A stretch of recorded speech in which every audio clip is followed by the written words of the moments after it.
What is a Gaussian rifle? A stage of a Gaussian rifle consists of a cylindrical neodymium magnet and two steel balls of identical size stuck to one side of the magnet. The whole system rests in between two long wooden dowels to minimize friction as much as possible and guide the steel balls as they move such that they would strike the cylindrical magnets at their base. As the third steel ball rolls towards the exposed side of the magnet polarizes the steel ball and thus accelerates the steel ball. As the position of the ball approaches the magnet, the acceleration of the ball increases. Please note that we secured our magnets in place on the wooden dowels with Scotch tape.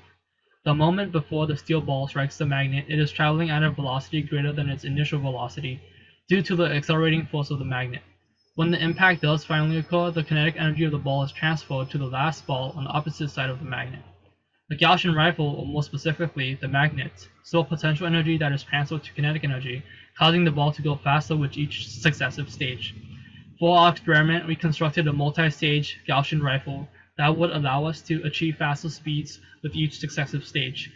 With each successive stage, we expect the marginal velocity to decrease as factors like air resistance, friction, and etc. become more significant.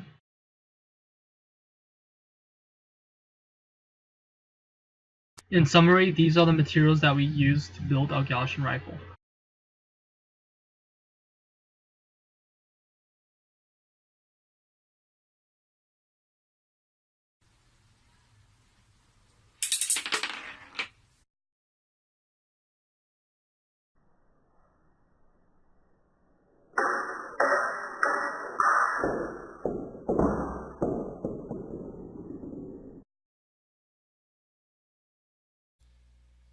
Okay, so before I start, I used the calibration stick and set up a coordinate axes to make measuring the point masses easier. In each frame of measuring the position of the point mass, I measured as close to the center of the object as possible to ensure accuracy. In the first picture, I measured the first ball after the initial ball hit the first magnet and tracked its position against time. Fitting the points into a parabolic curve, I get the equation x equals 3.573t squared minus 15.18t plus 16.13.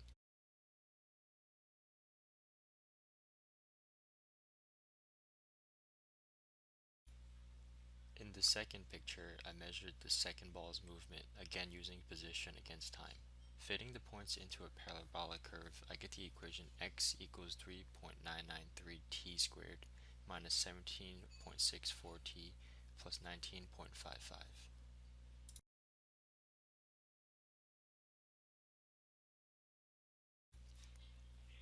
In the third picture, repeating previous steps, I get the equation x equals 4.309t squared minus 19.89t plus 23.14 for the third ball. And in the fourth picture, I get x equals 6.726t squared minus 32.39t plus 39.30 for the fourth ball.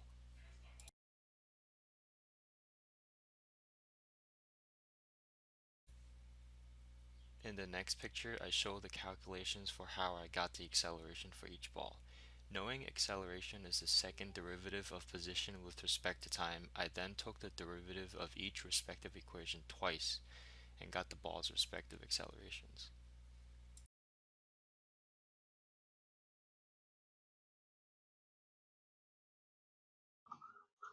We noticed that for stages 1 to 3, the average acceleration increases with each consecutive stage: 7.15 meters per second squared, 7.99 meters per second squared, and 8.62 meters per second squared. But the average acceleration drop is decreasing. This goes to show that as acceleration increases, the opposing force of rolling friction, air resistance, and etc. becomes more significant. We notice that balls 4 average acceleration is abnormally high. This is probably due to ball 4's immediate contact with the floor, which has a lower coefficient of friction than the wooden dowels. Thus, the frictional force opposing the accelerating force is less. The graphs of balls 1 to 4 fit a parabolic line of best fit well, possibly indicating that acceleration can increase even in a same stage. However, this is just speculative as we only have a sample size of 3 or 4 points to support our claim. The velocity of the ball at the end of one stage is almost the same as the velocity at the start of a new stage. Although our magnets are securely fastened to the wooden dowels via tape, this shows an almost efficient transfer of kinetic energy from one ball to the next and from one stage to the next. While we were doing this experiment, possible sources of human error may come from not holding the camera steady, miscalculations, and etc.